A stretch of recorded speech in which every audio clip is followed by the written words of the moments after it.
farishtami?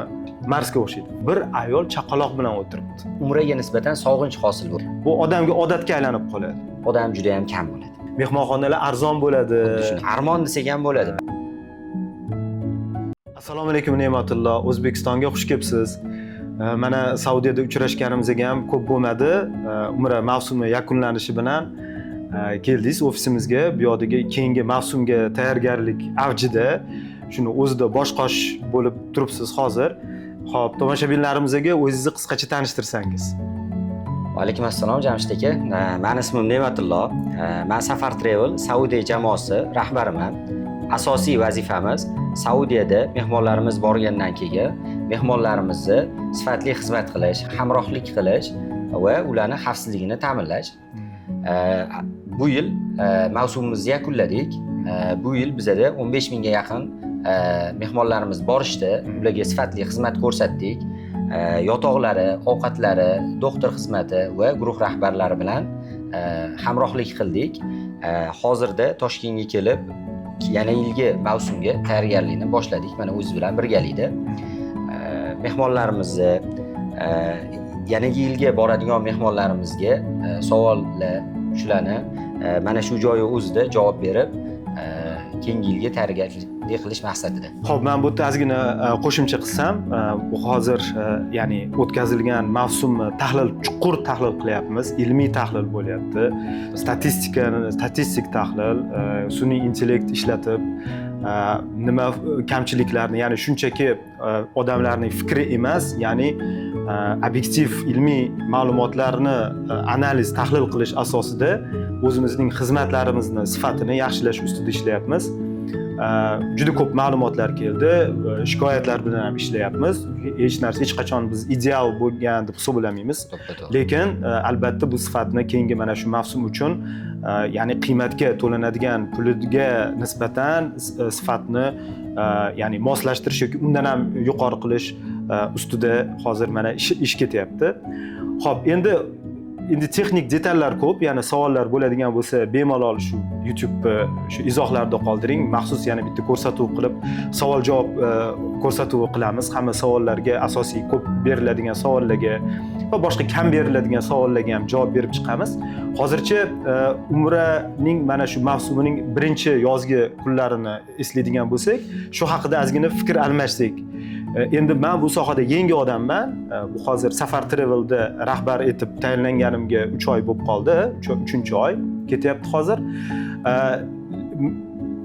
Ma'lumotlarni tahlil qilganimda, shu so'rovlarga qaraganimda, odamlar shu iyul-avgust oyida yozgi mavsumda shu yozgi mavsumda umraga borishdan qo'rqishadi, cho'chishadi. Ya'ni chunki juda ham katta issiq bo'ladi deyshadi.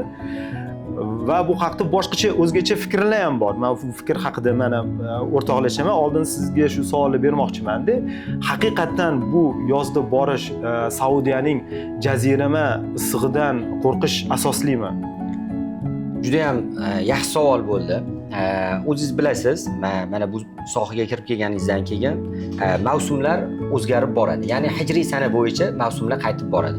Hozir mana oxirgi Saudiya yopilish mavsumi, ya'ni umra mavsumi yopilishi 13-aprelga to'g'ri keldi. Keyingi yilga yana orqaga qaytadi. Bu degani mavsum asosiy vaqtlari yozgi vaqtlarga to'g'ri kelyapti. Bu yil Saudiya Arabistoni hukumati e'lon qildi, 13-iyun oyidan boshlab Makka shahrini ochishi va ziyoratchilar kelishi boshladi. Endi Saudiya Arabistoniga keladigan bo'lsak, Saudiya Arabistoni issiq o'lka hisoblanadi. Doim u joyda qish bo'lmaydi, yoz bo'ladi.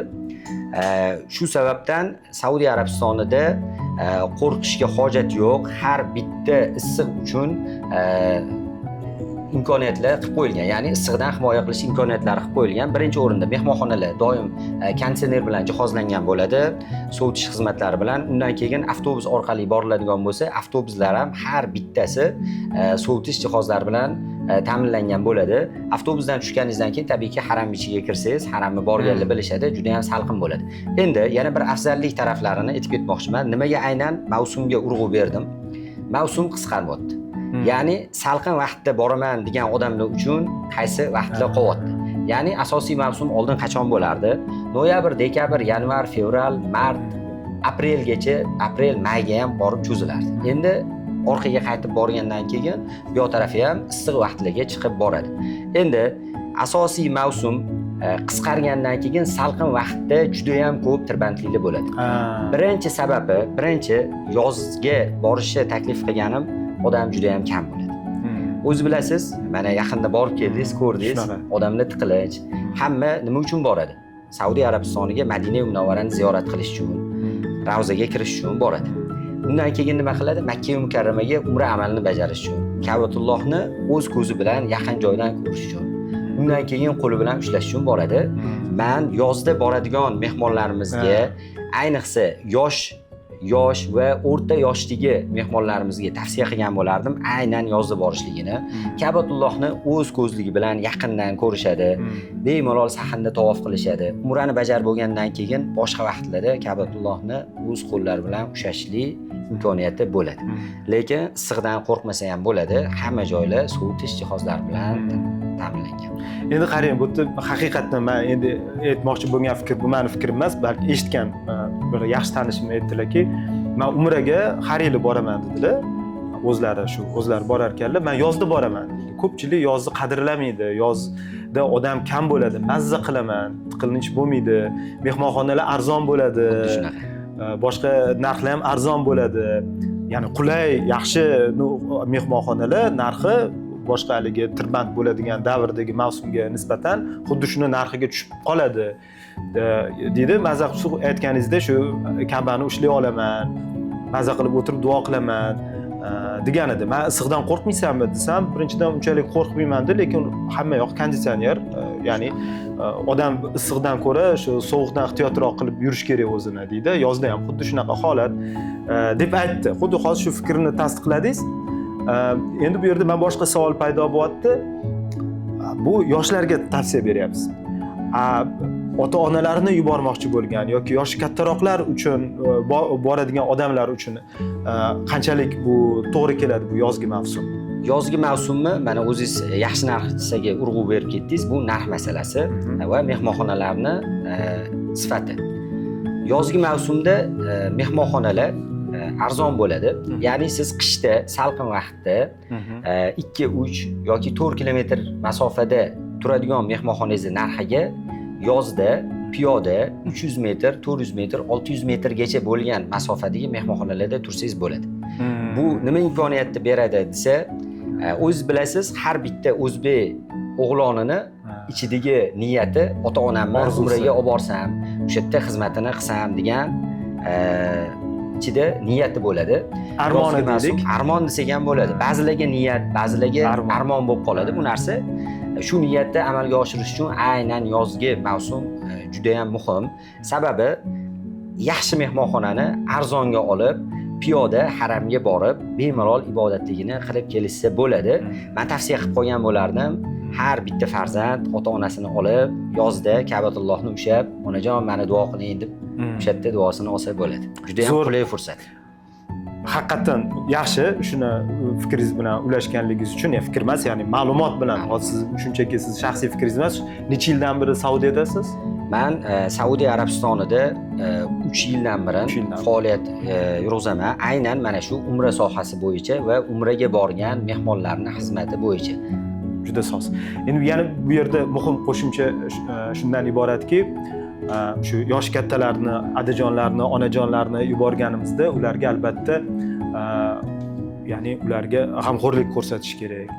Jumladan tibbiy g'amxo'rlik. Mana bu mavsumda shifokorlarimiz, mediklarimiz juda bir fidoyilik bilan ishlashdi. Ularga nisbatan hali shikoyatlarni tahlil qilganda shifokorlar haqida men biron bitta shikoyatni ko'rmadim. Aksincha, juda ko'p minnatdorchilik bildirishgan.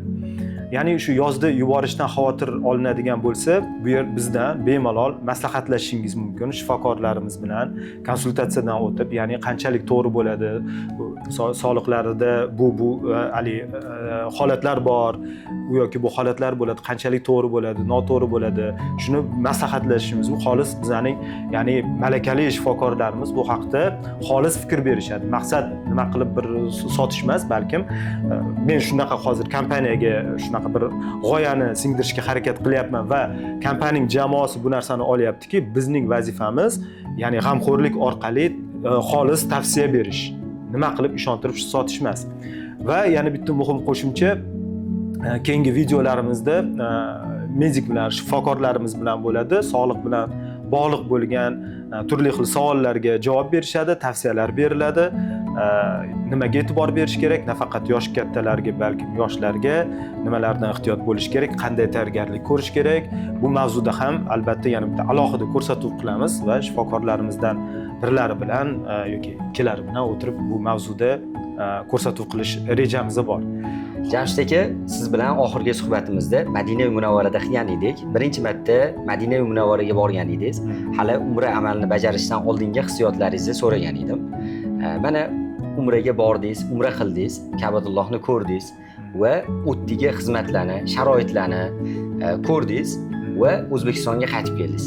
Savolim shundaki, birinchi ko'rgan hissiyotlaringiz qanaqa bo'ldi va o'tdagi Saudiya Arabistonidagi sharoitlar haqida va bu umra mavsumida ko'rgan narsalaringizni joriy qilishingiz haqida menga gapirib bering. Xo'p, juda uzun savol berdingiz, katta savol bu. Endi bu haqida ko'p gapirish mumkin. Madinadagi shu savol javobimizda ham aytgan edim, bu taassurotlarni hali o'zim chuqur anglashim kerak degan edim. Bu hali ham bu jarayonda va bu Makkaga borishimdan oldin edi. Makkaga borganda ham yanada chuqurlashdi. Bu endi har kimning o'zini shaxsiy qandaydir bir kechinmalari, har xil odamdan har xil eshitish mumkin. Ajoyib, juda bir yana borish tuyg'usi odamda uyg'onar ekan, ya'ni sog'inib qolar ekan qaytgandan keyin. Nimasini sog'inasan desa, qancha so'zlar bilan ifodalamay baribir bo'lmaydi-da, o'xshata olmayman. Shu so'z boyligi bilan yetkazish qiyin. Odam borgandan keyin o'zi his qiladi, o'zinikini his qiladi. Misol uchun Ka'bani ko'rganda ba'zilar yig'lab yuboradi. Ko'rdim shu narsani, lekin menda nima bo'ldi deyilsa, eski qadrdonimni ko'rganimda, ya'ni kim bilandir uzoq vaqt, necha yillar davomida telefonda gaplashasiz, tekstda gaplashasiz, Skype'da yoki Zoom'da gaplashib yurasiz. Eski qadrdoningiz bilasiz, ana endi shu inson bilan ko'rishgandek, ya'ni Ka'ba, ya'ni yana ko'rishdik. Shu eski qadrdonni ko'rishgandek bir shunaqa juda lazzatli, bir iliq, bir shunaqa kayfiyat bo'ldi. Bu endi o'zimning hissiy kayfiyat, kechinmalarim. Endi boshqa savolingiz boshqa narsa haqida, umuman Saudiya Arabistoni haqida. Ya'ni xuddi shu narsa. Men o'ylardim Saudiya Arabistonni aynan shu Hijoz joylari, ya'ni shu Makka, Madina joylari bu qumli cho'l deb o'ylar ekanman. Arab diyorida Birlashgan Arab Amirliklariga o'xshagan. Bu toshli rayon ekan. Juda toshish narsa o'smaydi. Endi daraxtlar, imoratlar bor, lekin tasavvur qilib ko'rdimki, bu go'yoki o'zga sayyoraga o'xshaydi. Ya'ni bu yerda hech qanaqangi sivilizatsiya tug'ilishiga sharoit yo'q aslida. Shuning uchun bo'lsa kerak, tarixan Xudoning bir irodasi shunaqa bo'lgan bo'lsa kerakki, shu uzoq Bobil, Fors, qadimgi shu Yunon, Xitoy, boshqa katta Misr sivilizatsiyalaridan ancha nari joyda bir alohida joy qilib, mana shu joyda yangi bir musulmon sivilizatsiyasining tug'ilishiga sharoit qilib tanlagan ekan deb o'yladim va u yerda aynan shunaqa yerdan yangi sivilizatsiyani paydo bo'lishi ham, ya'ni juda uzoq yilliga bo'lishi ham bir katta mo'jiza. Chunki sal mavzudan chetlashyapmiz-ku, men o'zim kechinlarim bilan ulashyapman. Misol uchun Misr sivilizatsiyasi Nil daryosi sohillarida, Forsniki yana shu unumdor yerlar va qo'y, mol boqadigan yerlarda, Rimniki ham bug'doy ekadigan shu yerlarda, ya'ni hosildor yerlarda paydo bo'lgan sivilizatsiyalar, Bobil bo'lsin. Bu yerda hech narsa yo'q. Bir zamzam suvi, bir ayol, mana mo'jiza-da, bir shuni aytayim, mayli boshqalarni. Buni oldin o'qiganimda xayolimga kelgan, shuni borganimda gidimiz Nodir akamga aytdim, mazza qilib, men yonimda 50 boshlik qilib yurdilar, billa menga ko'rsatib yurdilar. Shu kechinmani juda his qildim-da, tasavvur qiling. Xuddi o'zga sayyoraga o'xshagan joy. Uni tog'u tosh shunaqangi tog'u toshki, bir manzarali tog'u tosh emas-da. Anaqaga o'xshaydi, Marsga o'xshaydi. Marsga o'xshaydi. Bir qabila ketyapti, adashib qolganmi yoki o'zini yo'lini qidirib ketyapti. Bir jazirama issiq joy. suv yo'q, hech narsa yo'q. Bir qushni ko'rib qolishadi. Bu qush uchib yuribdi, demak o'sha yerda suv bor deb. Endi suvga o'sha qabila odamlari, endi yovvoyi odamlar, jangari odamlar shuni anaqasi bilan borishsa, suvni oldida bir ayol chaqaloq bilan o'tiribdi. Bu har qanday insonni hayratga soladigan narsa. Nimaga ayol nari yoqqa o'tib turib biz suv ichamiz demaydi. Nimaga? Chunki aqlga sig'maydigan bir holat. Kim u ayol? Bu farishtami? Qayerdan kelib qoldi? O'zga olamdan kelib qoldimi? Kim bu? Chaqaloq bilan bir ayol o'tiribdi. Endi bu tushunib tursiz kim haqida? Bu Ibrohim alayhisalom qoldirib ketgan Hojara onamiz chaqaloq bilan qoldirishgan. Nima deyshadi? Ruxsat so'rashadi. Maylimi deb so'rashadi. Mayli deyshadi. Mana shu nuqtadan boshlab, mana shu yangi sivilizatsiya qurilishi boshlanishi, shu boshlanishini o'zi, tarixini o'zi shunda borsiz shu narsani his qilasizki, shu Safo Marvoda yurganda shuni xayolingizga keladi-da, shu Safo Marvoda sa'y deyladimi? Sa'y qilinganda shuni xayolingizga keladiki, shu duo tilingizga kelaverarkan, endi juda g'alati holatki, hamma narsa zamonaviylashtirilgan. Imoratlar hech qanaqa tarixiy joyi yo'q. Bir toshning bir alomati, tog'ning bir alomati qolgan, nariyoqda bir tog' tepalikka o'xshab qolgan, lekin shu narsa his qilinadi baribir. Shu narsa his qilinadi. Shu kechimman bilan bo'lishmoqman. Endi sharoitlar haqida gapiradigan bo'lsak, qoyil qolish kerak. Saudiya Arabistoni bir tashkiliy davlatning qilgan e'tiborlariga, ya'ni haj mavsumida bo'ladigan joylarni siz borib ekskursiya qilib ko'rsatdingiz. Hayratlanarli joylar, ya'ni o'tirib odamlar yig'iladigan joylar, juda hajning amali anchagina mushkul ekan. Madinadan poyezdda keldik. Biron bir mazza qilib keldim, to'g'risini aytishim kerak. Juda ham komfort, juda ham katta tezlikda. Xudo xolasa avtobuslar ham yo'lga qo'yiladigan bo'lsa, biz o'sha avtobus servisini ta'minlab beradigan kompaniya bilan ancha gaplashdik. Bu safar yanada yuqori sifatda transport bilan ta'minlaymiz. Ekskursiya, mikrofon, interneti bo'ladi, havosi yaxshi bo'ladi deb va'da qilindi. Demak, aytmoqchimanki, o'zi yaxshilab qaralsa, turizm o'zi shunaqa holat va umrada ham shunaqa holatki, qiyin, o'ziga xos mashaqqati mavjud bo'lgan turizm. Inson ibodat qilgani boradi, lekin ibodatidan charchatadigan holatlar juda ham ko'p. Va biz o'zimizga olayotgan vazifamiz shuki, shu charchatadigan holatlarni maksimal ravishda kamaytirish. Ovqat masalasi, transport masalasi shunaqa barcha kamchiliklarni, ya'ni qiyinchiliklarni kamaytirishni maqsad qilib qo'ydik va Saudiya Arabiston davlati ham shunga juda katta e'tibor bergan. Va shu bilan birga ham bizning misol endi davlatimiz haqida gapiradigan bo'lsak, bu davlatimiz nuqtai nazardan ham bir e'tibor bor, yo'q emas. Misol uchun diniy idoradan vakil bor, ularning mutaxassisligi bor va doimo qanaqadir bir tashkiliy masalalarda yordam berishadi. Elchixona yoki bir vakilli davlatning vakillari bo'lganda bizning kompaniyaning shu asos soluvchi odamlar ham ular bilan muloqot qilishadi. Qandaydir bir muammo tug'dirish emas, balkim yechimida yordam berishda ishtirok etayotganliklarini o'z ko'zim bilan ko'rdim. Endi pozitiv jihatlarini aytayapman. Albatta qiyinchilik, kamchiliklar ham yo'q emas. Shuning uchun iltimos qilib aytardim, biz eshituvchilarimizga, tomoshabinlarimizga borib kelganlar bo'lsa, ya'ni bormoqchi bo'lgan bo'lsalar, shikoyatlarini, savollarini, e'tirozlarini yozinglar. Shu hammasi bilan ishlaymiz, inobatga olamiz. Qarorlarimizda bu narsa aks etadi va keyingi ko'rsatuvlarimizda savol-javob qilib, balkim tirik live holatida ham qilishimiz mumkin. Chatlarda berilgan savollarga beramiz. Hozir ham yozib qo'ysangiz hammasiga bir javob berib chiqamiz, xudo xohlasa, inshaalloh. Jamshid aka, tabiiyki haj mavsumi 2 oyga yaqin yopiladi. Odamlarda umraga nisbatan sog'inch hosil bo'ladi. Tayyorgarlik qilish va yana yilga umraga borishni xohlaydi. Odamlarning savoli bo'lsa, bizga qanaqa murojaat qilishligi mumkin? Xo'p, birinchidan darrov aytib o'taman, eng ko'p berilayotgan savollar, telefon qo'ng'iroqlarida bu savollar kelyapti. Qachon ochiladi, necha pul turadi paket deb so'rashyapti. Bu savollar ko'p kelyapti, yana berilsa kerak. Xo'p, ishlayapmiz ustida. Ya'ni avialiniyalar bilan, hamkorlarimiz bilan muzokaralarni boshladik va undan tashqari mehmonxonalar bilan ham muzokaralarni boshladik. Shunga qarab biz paketning narxini belgilaymiz. Bu unchalik o'ylaymanki ko'p vaqtni olmaydi. Buni ustida ishlayapmiz. Jamshid aka, meni yana bitta savol qiynayapti. Siz shuncha yillar vaqtida sharoit bor bo'lgan, lekin umraga bormagansiz. Aynan hozir bordingiz. Buning sababi nima? Haqiqatan ko'pchilik beradigan savol menga. O'zimga ham shu savolni beraman. Shu yili boraman, shu yili boraman, bu o'tgan yili bora olmadim, bu yil niyat qilaman deb yuraverganman. Ya'ni paysalga solib bu shunaqa narsa ekanda, odam o'zini hayotida o'zi qanaqadir ish jarayoniga, yumushiga kirib qolsa, undan chiqib ketishi qiyin bo'lar ekan. Bu nafaqat bu umra ibodati, umra yoki haj, balkim o'zimni sayohatlarim uchun juda o'zim yaxshi ko'raman shu narsani. Ko'p paysalga solib, keyin ko'pincha bu narsadan afsuslanaman. Bu odamga odatga aylanib qoladi. To'g'risini aytish kerak, bu psixologik holat.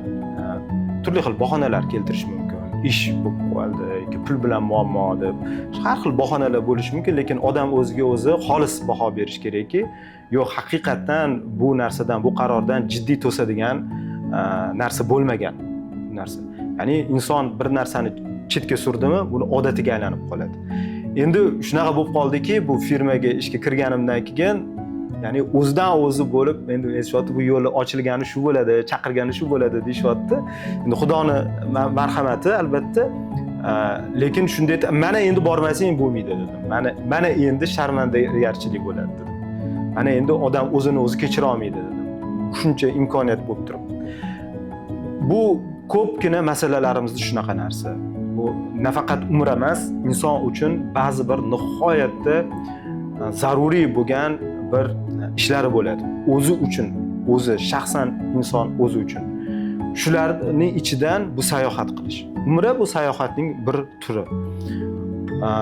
Bu sayohat qilish uchun odam o'zini taniydi, sayohatda o'zini taniydi, o'zini kimligini ko'radi. Dunyo ochiladi. Ya'ni bir o'zini botqog'ida qamalib qolgan qurbaqa emas, balkim olamni ko'radigan bir mavjudot ekanligini eslaydi. Boshqa odamlar, boshqa tilda gapiradigan, boshqa tan rangi boshqacha madaniyatli odamlar bilan uchrashadi. O'zgalarni ko'rib, boshqa odamlarni tanib, odam o'zini taniy boshlaydi. Bu birinchi masala va ikkinchisi, bu hozircha armon bo'lib turgan narsa, Xudo xolisa buni ham amalga oshiramiz, oila bilan chiqish kerak. Oila bilan chiqqanda, o'zining turmush o'rtog'i bilan chiqqanda yanada ham bir-birini tanish bo'ladi. Boshqa o'zimni eski sayohatlarimni eslaydigan bo'lsak, shunaqa odam o'zini yanada bir turmush o'rtog'ini taniydi. Yana bir-biriga yaqinlik, bir qanaqadir bir holatlari yanada ochiladi. Bu narsadan foydalanish kerak. Imkon qadar bu narsani chetga surish kerak emas. Chetga surish kerak emas. Nima uchun shunchaki surib yurganingiz deganingizga men javobim shu, odam shunaqa odatlanib qolar ekan chetga surishga. Bu albatta salbiy holat. Shuni surmaslikka harakat qilish kerak. Imkoniyat, odam o'ylash kerak, imkoniyat bormi? Hozir ishimni tashlab ketsam, hozir ta'tilga chiqsam nima bo'ladi? Osmon uzilib yerga tushadimi? Tushmaydi. O'rnimga kimgadir tayinlab qo'ysam bo'ladimi? Bo'ladi. Bir haftaga, 2 haftaga boshqa bir ijtimoiy hayotdan, oilaviy hayotdan ajrab tursa bo'ladimi? Bo'ladi. Bolalarni buvisiga, dodasiga, amakisiga, tog'asiga berib tursa bo'ladimi? Ha, bo'ladi. Ha, bo'lar ekan. Bundoq o'ylab ko'rsa, imkoniyatlar ko'p. Moddiy haqiqatan albatta har kim holat har xil, albatta, ya'ni moddiy holat har xil, lekin narxlarga qaraydigan bo'lsak, bu xoh bu boshqa yo'nalishdagi turizm bo'lsin, xoh yo umra bo'lsin, boshqa yo'nalishdagi turizm haqida ham ishlayapmiz. Bunga alohida ko'rsatuv bo'ladi. Bo'lsin, hozir fikrimcha odamlar o'zining oyligidan ozgina 10%, 7%, 4% g'amlab qo'ysa, 1 yil ichida shuni byudjetga chiqarkan. Ya'ni undan tashqari bir nasiya degan mexanizmlar ham bor. Bu haqida ham yana alohida gaplashsak bo'ladi. Ya'ni bu yerda moliyachi, iqtisodchi nuqtai nazardan maslahatlar, tavsiyalar berish mumkin. Inson o'zining sayohatlarini qanday iqtisodiy rejalash haqida ham bir alohida to'xtalib, Xudo xohlasa gapiramiz. Bunga batafsil savollar bo'ladigan bo'lsa, menga ancha osonroq bo'ladi bu mavzuda to'xtalishga. Xo'p, shu nuqtada ko'rsatuvimizni yakunlaymiz. keyingi podkast sonlarida boshqa savollar, boshqa mavzularda to'xtalamiz va men shunday rejalayapmanki, bu ko'rsatuvlarni boshqa mehmonlarimiz bilan uchrashuvlarni muntazam ravishda davom etamiz. Bizni kuzating, kanallarimiz, Telegram kanalimiz, YouTube kanallarimizni kuzating, Instagramimizga obuna bo'lib qo'ying. Sizlarni eng muhim, kerakli tavsiyalar, ma'lumotlar bilan ta'minlab turamiz.